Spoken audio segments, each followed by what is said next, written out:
Good morning. ચાલો chapter 2 છે એ chapter 2ની અંદર આગળ અભ્યાસ કરીએ. લાસ્ટ ટોપિકની અંદર જે આપણે બીજ છે એ બીજના બે પ્રકાર ભણ્યા હતા, એક દળી અને દ્વિદળી, અને એની અંદર બીજપત્ર, બીજાવરણને ભ્રૂણધરી કેવી રીતે રચના ધરાવે છે એની માહિતી મેળવી હતી. અને બીજ છે એ બીજની અંદર પુખ્ત બીજ છે જેમાં પાણીનું પ્રમાણ ઘટી જશે અને ભેજનું પ્રમાણ 10થી 15% થઈ જાય છે. અને એ જે બીજ છે તે સુસુપ્તાવસ્થામાં રહી શકે છે, એટલે કે એ લાંબો સમય સંગ્રહ કરી શકાય એ માટેની પરિસ્થિતિ જોવા મળે છે.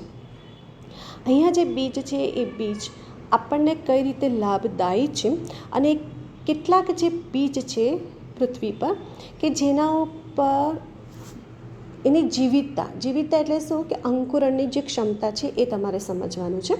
તો અહીંયા આપણે સ્ટાર્ટ કરીશું બીજના લાભ. તો સામાન્ય રીતે આપણે જેટલા બી ટોપિક ભણ્યા એમાં પરાગનયન અને ફલન બે પ્રક્રિયાઓ ભણ્યા. હવે એ બે જે પ્રક્રિયાઓ છે એ બે પ્રક્રિયાઓ માટે આપણને પરાગનયન અને ફલન એ બંને ક્રિયાઓ પાણી પર આધારિત નથી. એટલે આ થયો તમારો MCQ. જ્યારે બીજ નિર્માણ છે એ બીજ નિર્માણ પાણી પર વધુ આધારિત છે. એટલે તમને એક્ઝામમાં આ રીતે પૂછી શકાય છે. બીજ નિર્માણ એ પાણી પર વધુ આધારિત છે. હવે જ્યારે બીજ છે એ બીજને જ્યારે આપણે નવા વસવાટમાં મૂકીએ છીએ ત્યારે શું થાય છે, એ વિકિરણ પામવા માટે વધુ સારું અનુકૂલન દર્શાવી શકે છે. એટલે બીજની અંદર એક ક્ષમતા છે, એક કે જ્યાં જશે વિકિરણ પામશે ત્યાંનું અનુકૂલન એને સારી રીતે અનુકૂળ આવશે અને અંકુરણ પામશે અને જે તે જાતિનું પોતાનાપણું જાળવવામાં મદદરૂપ બને છે. જ્યારે આ બીજ છે, ઓકે, હવે આ બીજ સુસુપ્ત અવસ્થામાં છે અને આપણે એવું કીધું હતું કે એની અંદર બીજપત્ર છે, ભ્રૂણધરી છે અને ભ્રૂણાગ્ર, ભ્રૂણમૂળ એ રચના છે આપણે જે ભણી ગયા છે. તો જ્યાં સુધી આ બીજ છે એ બીજને તમે જમીનમાં રોપો, ખેડૂત જમીનમાં રોપે, પછી એનું અંકુરણ થાય, મૂળ થાય, પછી પ્રકારનું નિર્માણ થાય, પર્ણનું નિર્માણ થાય અને પર્ણ પછી પ્રકાશ સંશ્લેષણની ક્રિયા કરી શકે છે, ઓકે, અને પોતાના માટે ખોરાક બનાવે છે. પરંતુ જ્યાં સુધી પર્ણ અથવા તો જ્યાં સુધી એ પ્રકાશ સંશ્લેષણની ક્રિયા માટે તૈયાર ના થાય ત્યાં સુધી પોષણ પૂરું પાડે છે. એટલે આ જે બીજની અંદર જે ભ્રૂણ છે એ ભ્રૂણ પ્રકાશ સંશ્લેષણની ક્રિયા ના કરી, ખોરાક ના બનાવે ત્યાં સુધી એ પોષણ પૂરું પાડે છે. બીજનું સખત આવરણ, હવે બીજ છે એની ફરતે આપણે એક આવરણ ભણ્યા હતા આપણે જેને બીજાવરણ કીધું હતું. તો આ જે બીજાવરણ છે તે અંદરની તરફ જે ભ્રૂણ છે એને રક્ષણ પૂરું પાડે છે. બીજ છે એ લિંગી પ્રજનનની પેદાશ છે, એ ધ્યાનમાં રાખવાનું છે. અને એ જનીનિક સંયોજનો અલગ અલગ પ્રકારના જનીનનું સંયોજન સર્જે અને ભિન્નતા પ્રેરે છે. અલગ અલગ પ્રકારના ભિન્ન પ્રકારના બીજ જોવા મળશે. પુખ્ત બીજ, આપણે હમણાં જ મેં વાત કરી કે જે પુખ્ત બીજ છે એનામાંથી પાણીનું પ્રમાણ ઘટી જશે, ભેજનું પ્રમાણ 10થી 15% થઈ જશે અને એને કારણે જ એ બીજ છે એ બીજને સંગ્રહ કરવા માટે આપણને સરળતા પ્રાપ્ત થાય છે, ઓકે. તો અહીંયા તમે જો કે આ પેજ છે એ પેજની અંદર જે બીજના લાભ છે એમાં બીજ નિર્માણ માટે પાણી વધુ આવશ્યક છે, એ MCQ. પછી બીજ વસવાટમાં વિકિરણ પામી અને ત્યાંનું અનુકૂલન મેળવી પોતાનાપણું જાળવે છે. ખાસ ઇમ્પોર્ટન્ટ, અંકુરિત જે બીજ છે અને જે ભ્રૂણ છે એ પ્રકાશ સંશ્લેષણની ક્રિયા ના કરે ત્યાં સુધી પોષણ પૂરું પાડે છે. બીજાવરણ ભ્રૂણને રક્ષણ પૂરું પાડે છે. લિંગી પ્રજનન છે, જનીનિક સંયોજન સર્જી ભિન્નતા પ્રેરે છે અને સુસુપ્તા અવસ્થા બીજનો લાંબા સમય સુધી સંગ્રહ કરવા માટે મહત્ત્વના બની રહે છે. હવે જો આપણે જે બીજ કીધું તો એ બીજ છે એ સમગ્ર વર્ષ દરમિયાન ખોરાક તરીકે ઉપયોગ કરી શકાય. એટલે તમે જો કે આપણે બીજનો ઉપયોગ કરીએ છીએ ખોરાક તરીકે, તો તો એ જે બીજનો લાંબો સમય સુધી સંગ્રહ કરી શકે છે. કેમ? કારણ કે એમાં પાણીનું પ્રમાણ ઘટી ગયું છે, ભેજનું પ્રમાણ પણ ઓછું થઈ ગયું છે, જેને કારણે એ સુસુપ્ત અવસ્થામાં થઈ ગયા છે, એટલે બીજને તમે સંગ્રહ કરી શકો છો. હવે જ્યારે ખેડૂતને જરૂર પડશે, હવે ખેડૂતને જરૂર પડવાની છે એટલે એ જે સંગ્રહ કરેલા બીજ છે એને ફરી જમીનમાં રોપશે, ફરી બીજમાંથી પાક મેળવશે, એટલે કે વારંવાર એનો ઉપયોગ કરી શકે છે. એટલે વર્ષોમાં પાક મેળવવા માટે તે ઉપયોગી છે. આમ બીજ એ આપણી કૃષિનો પાયો છે. આ પણ તમને અહીંયા એક MCQ મળી ગયું. ઓકે, હવે બીજના લાભની વાત થઈ ગઈ.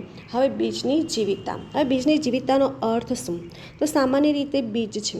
ઓકે, હવે એ જે બીજ છે તો કેટલાક બીજ છે એ બીજની અંકુરણ ક્ષમતા, એટલે શું થાય છે કે આપણે ઘરે પણ તમે દેખો કે ઘણા બીજ આવે છે, તો કેટલાક બીજ આપણે કુકરમાં સીટી મારીએ છીએ, વાલ, ચણા, ચોળા, તેમાં શું થાય છે કે કેટલાક બીજ છે એ સરળતાથી નરમ થઈ જશે, જ્યારે કેટલાક બીજ છે એ કેવા હશે? કઠણ. તો એ કેવા છે કે જેનું અંકુરણ નહીં થઈ શકે. તો આ જે બીજ છે, કેટલાક બીજ ખેડૂતો જમીનમાં નાખે છે, તો કેટલાક બીજનું ઝડપથી અંકુરણ થાય છે, જ્યારે કેટલાક બીજનું થોડી વારથી અંકુરણ થશે.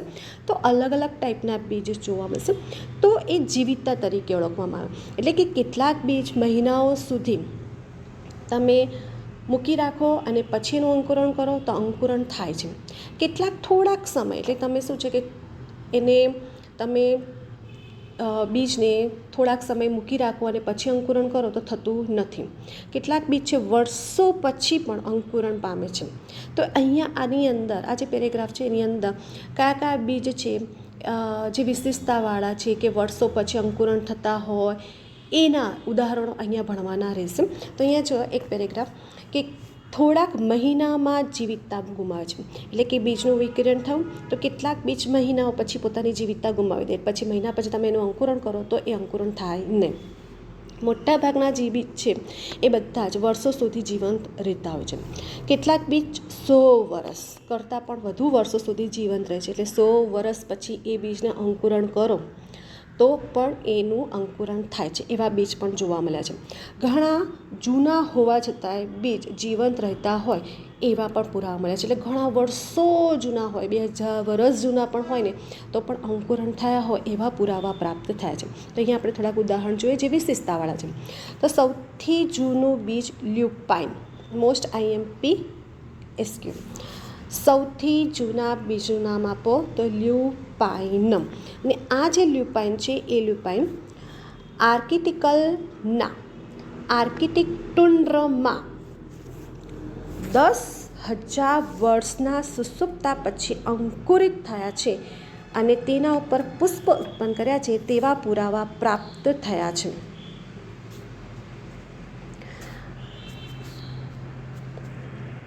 આર્કિટિક ટુન્ડ્રમાં 10,000 વર્ષોની સુસુપ્તા પછી પણ અંકુરિત થયા છે અને એનામાં આપણને પુષ્પ જોવા મળે છે. આ ઉદાહરણ તમારે યાદ રાખવાનું છે. તાજેતરમાં હાલમાં 2000 વર્ષ જૂના ખજૂરના જીવંત બીજના પુરાવા પણ પ્રાપ્ત થયા છે અને પુરાતત્વ ઉત્ખનન દરમિયાન મૃત દરિયામાં નજીક એક રાજન હેરોલ્ડનું મહેલ છે અને એ મહેલની અંદર પણ ખજૂરી મળી આવી છે. તો આ જે બીજ છે એ બીજમાં વિશેષતા અહીંયા જોવા મળશે અને એ જે વિશેષતાવાળા MCQ તમને પૂછી શકાય છે. સૌથી જૂનું બીજ લ્યુપાઇન કેટલા વર્ષ જૂનું છે? 10,000 વર્ષ જૂનું છે.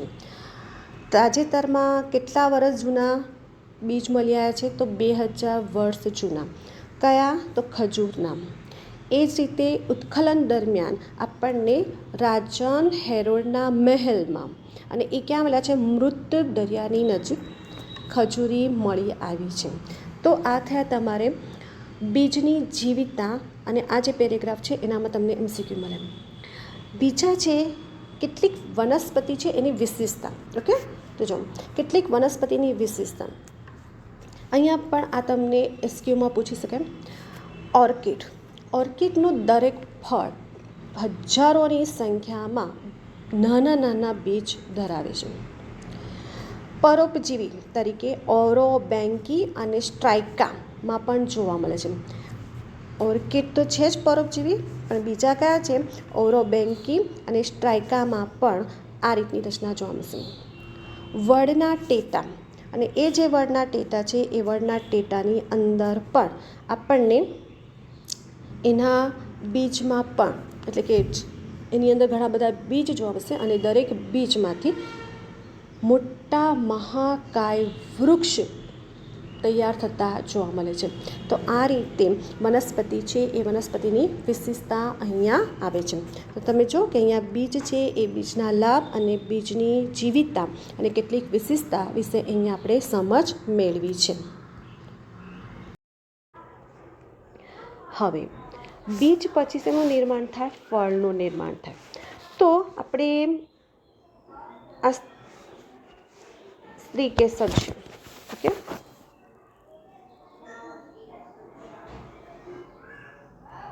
હવે આ સ્ત્રી કેસરની અંદર તમે જો કે જ્યારે ફલનની ક્રિયા થાય, આપણે ટોટલી બધું જ ભણી ગયા. ફલનની ક્રિયા થાય, એ ફલનની ક્રિયા દરમિયાન જે નરજન્યુ માદાજન્યુનું જોડાણ થાય, ફલન થયું બધું, તો તે દરમિયાન શું થાય છે કે તે દરમિયાન પરાગાસન પરાગવાહિની બધા દૂર થઈ જાય, એટલે એ ખરી પડે. તો હવે શું રહ્યું? બીજાશય એકલું જ રહ્યું, અને બીજાશયની અંદર શું રહ્યા? પેલા અંડક રહ્યા. તો આ રહી આકૃતિ. એટલે કે ફલન થયા પછી આ જે બીજાશય છે એ બીજાશય શેમાં ફેરવાય છે? ફળમાં. એટલે આ જે આકૃતિ છે એ સ્ત્રી કેસરનો નીચેનો ભાગ જે બીજાશય છે એની દોરી છે. તો ફલન થયા પછી બીજાશય શેમાં ફેરવાઈ ગયું? ફળ. અને આ બીજાશયનું જે આવરણ હોય એ શેમાં ફેરવાઈ ગયું? અથવા તો બીજાશયની દિવાલ છે એ શેમાં ફેરવાઈ ગઈ? ફળની દિવાલમાં. અને અંદરનું જે અંડક છે એ અંડક શું બની જાય છે? બીજનું નિર્માણ કરે છે. ઓકે, તો અહીંયા ફળ છે એ ફળ બીજનું ફલન થવાથી પ્રાપ્ત થયું. અને આ આકૃતિની અંદર કયા કયા ભાગ છે એ સમજ્યા. હવે ફળ છે તો બીજાશયની દિવાલ જે શેમાં ફેરવાઈ ગઈ છે? ફળની દિવાલમાં ફેરવાઈ ગઈ છે, જેને આપણે શું કહીશું? ફલાવરણ. જે વિકાસ પામશે ઓટોમેટિક. તો બીજાશયની દિવાલ ફળની દિવાલમાં વિકાસ પામે છે, જેને શું કહેવામાં આવે છે? ફલાવરણ તરીકે ઓળખવામાં આવે છે. હવે આ જે ફળ છે, તો તમે ઘણા બધા ફળ છે એ જોયા હશે. તો જે ફળ છે ને એ ફળ માંસલ ફળ પણ હોય અને શુષ્ક ફળ પણ હોય. એટલે કે જેનું ફલાવરણ નરમ હોય. તમે જુઓ કે જામફળ છે, જામફળ છે એને ડાયરેક્ટ તમે ખાઈ શકો છો, એના ઉપરના જે છોતરા છે તમે કાઢતા નથી, ડાયરેક્ટ ખાઈ જાઓ છો. નારંગી છે એની અંદરનો જે ભાગ છે એને તમે ખાઈ શકો. કેરી છે, કાચી કેરીને પણ તમે ખાઈ શકો. તો એનું જે ફળ છે એ કેવું છે? માંસલ રસદાર હોય છે. જ્યારે શુષ્ક ફળ મગફળી છે એ મગફળીનું જે બહારનું ફળ છે એ કેવું છે? સૂકું છે, અને એની અંદર બીજ હોય છે. તો કેટલાક બીજ છે જે માંસલ ફળ ધરાવે છે, તમે એવા ઘણા બધા ઉદાહરણ આપી શકો છો. અને કેટલાક બીજ છે એ કેવા પ્રકારના હોય છે? શુષ્ક ફળ હોય છે. આ જે ફળ છે એ ફળના આપણે પ્રકાર જોઈએ. તો ફળ છે એ ફળમાં એક છે તમારે કુટ્ટ ફળ. કુટ્ટ ફળ તો તમે જો મેં હમણાં કીધું કે જે બીજાશય છે એ બીજાશય ફળમાં રૂપાંતર પામે છે એવું કીધું. પરંતુ બીજાશય સિવાય પુષ્પાસન અથવા તો બીજાશય સિવાયનો કોઈ ભાગ, તો કયો આવે? પુષ્પાસન ફળના નિર્માણમાં ભાગ લે છે તેવા ફળને કુટ્ટ ફળ તરીકે ઓળખવામાં આવે છે. ઉદાહરણ સફરજન, સ્ટ્રોબેરી અને કાજુ. આ જે આખો પેજ છે એ પણ એમસીક્યુ એક એક લીટીમાં મળી રહેશે. બહુ જ ઇમ્પોર્ટન્ટ પેજ થયો. તો અહીંયા કુટ્ટ ફળ બીજાશય સિવાયનો ભાગ એટલે પુષ્પાસન ફળની ક્રિયામાં ફળના નિર્માણમાં ભાગ લે છે. સફરજન, સ્ટ્રોબેરી ને કાજુ. સત્યફળ માત્ર બીજાશયમાંથી વિકાસ પામતા ફળને સત્યફળ તરીકે ઓળખવામાં આવે છે. એટલે જે આપણે માંસલ ફળને જે ઉદાહરણ આપ્યા એમ. અફલિત ફળ કેટલીક જાતિઓમાં ફળનું નિર્માણ ફલન વગર થાય છે. એટલે ફલન વગર ફળના નિર્માણ થવાની ક્રિયાને અથવા તો એવા ફળને અફલિત ફળ તરીકે ઓળખવામાં આવે છે. અને એનું ઉદાહરણ છે કેળું. એટલે અફલિત ફળનું ઉદાહરણ કયું થયું? કેળું. અફલિત જ્યારે ફળનો વિકાસ થાય છે, એટલે શું છે કે એમાં ફલન થતું નથી, તો એનામાં વૃદ્ધિ કોની મદદથી થાય? તો એનામાં વૃદ્ધિ અંતઃસ્ત્રાવોની મદદથી પ્રેરી શકાય છે. અને જો ફલન નથી થયું એટલે એની અંદર આપણને બીજ પણ જોવા મળતા નથી. એટલે આ તમારે ધ્યાનમાં રાખવાનું છે કે અફલિત ફળનો વિકાસ અથવા તો વૃદ્ધિ કોના દ્વારા પ્રેરી શકાય છે? તો અંતઃસ્ત્રાવો દ્વારા. ને હંમેશા અફલિત ફળ છે એનામાં બીજ જોવા મળતા નથી. તો આ થઈ તમારે ફળ છે એ ફળની વાત, ફળના પ્રકાર. હવે અસંયોગી જનન. અસંયોગી જનન એટલે આપણે હમણાં કીધું કે ફલન થયા વગર જે ફળનું નિર્માણ થયું એટલે આપણે એને અફલિત ફળ કીધું. અહીંયા ફલન વગર બીજનું નિર્માણ થાય છે. ફલન વગર બીજનું નિર્માણ થાય છે, જેને અનિર્ભેળતા અથવા અસંયોગી જનન તરીકે ઓળખવામાં આવે છે. આ શબ્દ ધ્યાનમાં રાખજો. MCQ અથવા કોઈ જગ્યાએ શબ્દ હોય છે તો જલ્દી ધ્યાનમાં આવતું નથી. અનિર્ભેળતા, જેને આપણે શું કહીશું? અસંયોગી જનન, અથવા તો અંગ્રેજીમાં એપિમિક્સિસ કે પાર્થેનોજીનેસ તરીકે ઓળખવામાં આવે છે. તો અસંયોગી જનન છે એ અસંયોગી જનન કેવી રીતે થાય છે? તો ફલન વગર બીજનું નિર્માણ થાય છે. ઉદાહરણ છે એસ્ટેરેસી અને ઘાસના કુલની સપુષ્પી વનસ્પતિ અસંયોગી જનનના ઉદાહરણ છે. હવે આ જે અસંયોગી જનન છે તો આપણે કીધું કે ફલન નથી થતું, તો કેવી રીતે ફળ બન્યા છે, બીજ બન્યા છે? ઓકે, તો શું થાય કે જો આ બીજ હતા, આપણે આકૃતિ યાદ રાખીએ તો બીજની અંદર પ્રતિધ્રુવ કોષો હતા, પછી દ્વિકીય કોષ કેન્દ્ર હતા, અંડકોષ હતા અને 2 સહાયક કોષો હતા. આ રીતની આકૃતિ હતી. અને બહારની તરફ આપણને અંડાવરણ અને પ્રદેહનો ભાગ એવી રચના હતી. હવે આમાં અર્ધીકરણ વગર દ્વિકીય અંડકોષ એટલે જે અંડકોષ હતો તો આપણે એવું ભણ્યા કે અંડકોષ હંમેશા કેવા હોય? એકેકીય હોય. પણ અહીંયા અંડકોષે એ અંડકોષનું અર્ધીકરણ થતું નથી. અર્ધીકરણ નથી થતું એટલે કેવા થઈ ગયા? 2n થયા.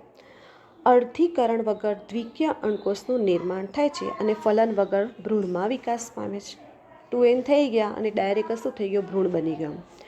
બીજી પદ્ધતિ, ભ્રૂણપૂટની આસપાસ જે આપણે પ્રદેહના કોષો હતા એ પ્રદેહના કોષો વિભાજન પામી ભ્રૂણપૂટમાં ઉપસી આવે અને શેમાં પરિણમે છે? ભ્રૂણમાં પરિણમે છે.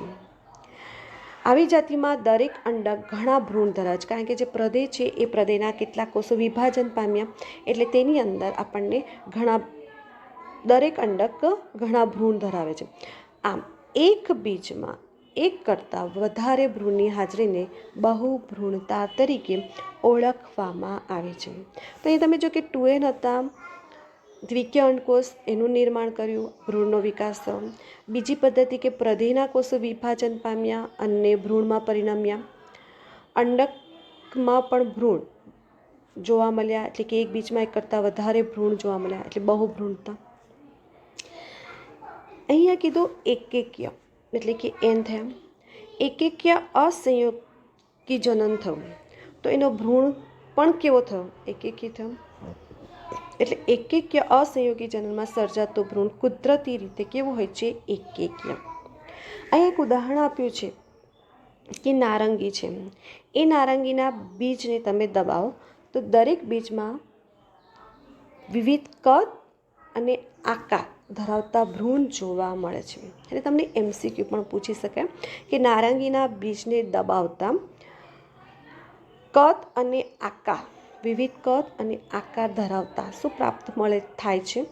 તો ભ્રૂણ જોવા મળે છે. તો તમે જો કે આ જે પેજ છે અસંયોગી જનન, એનામાં આપણને કઈ રીતે અસંયોગી જનન થાય છે એ આપણને સમજાવ્યું છે. અસંયોગી જનનનું મહત્વ. તો જો ફલન નથી થયું અને બીજનું નિર્માણ થયું, તો અહીંયા સૌથી મેઇન મહત્ત્વની વસ્તુ તો આપણે શું કહીએ કે હાઇબ્રિડ બીજ મેળવવા માટે આ અસંયોગી જનન પદ્ધતિનો ઉપયોગ થાય છે. એટલે સંકર જાત એટલે કે હાઇબ્રિડ જાતને અસંયોગીમાં રૂપાંતરિત કરવામાં આવે તો સંકર જાતિના સંતતિમાં લક્ષણોનું વિશ્લેષણ થતું નથી. એટલે એવું કહે છે કે જો નોર્મલી સંકર જાત હોય અને એને અસંયોગીમાં રૂપાંતરિત કરવામાં આવે તો સંકર સંતતિમાં લક્ષણોનું વિશ્લેષણ થતું નથી. એટલે કે શું થાય કે જ્યારે સામાન્ય રીતે આપણે હાઇબ્રિડ બીજ બનાવીએ તો એના લક્ષણોનું વિશ્લેષણ થઈ જાય છે, પણ જ્યારે આ બીજનો ઉપયોગ કરીશું ને તો લક્ષણોમાં વિશ્લેષણ થતું નથી. અને એને કારણે શું છે કે ખેડૂતો સંકર પાક મેળવી શકે છે વર્ષો સુધી, અને દર વર્ષે સંકર બીજ ખરીદવાની જરૂર રહેતી નથી, કારણ કે એના લક્ષણો બદલાતા નથી, એને એ જ પાક દર વર્ષે પ્રાપ્ત થશે. અને આ જ કારણે જે હાઇબ્રિડ બીજ, હાઇબ્રિડ ચોખા, હાઇબ્રિડ મકાઈ મળે છે, તો એ શું થાય છે કે ખેડૂત એકવાર હાઇબ્રિડ બીજ લઈ આવ્યા પછી એનું અંકુરણ કર્યું, નવા બીજ પ્રાપ્ત થયા, પાક મેળવ્યો, ફરી એનો સંગ્રહ કરે અને બીજા વર્ષે ફરી યુઝ કરે, તો એ રીતે એની ક્વોલિટીમાં કોઈ ફરક પડતો નથી એવું કહેવા માંગે છે. અને એને જ કારણે આ જે અસંયોગી જનન છે એને જ કારણે વિશ્વભરની પ્રયોગશાળામાં સંકર બીજ બની રહ્યા છે, કારણ કે એની વર્ષો સુધી ક્વોલિટીમાં ફરક પડતો નથી. અને જનનિકતા સમજવામાં અને સંકર જાતના વહન સમજવા માટે સક્રિય સંશોધન થઈ રહ્યા છે. એટલે અસંયોગી જનનનું સંકર જાતમાં વહન સમજવા માટે સક્રિય સંશોધન થઈ રહ્યા છે.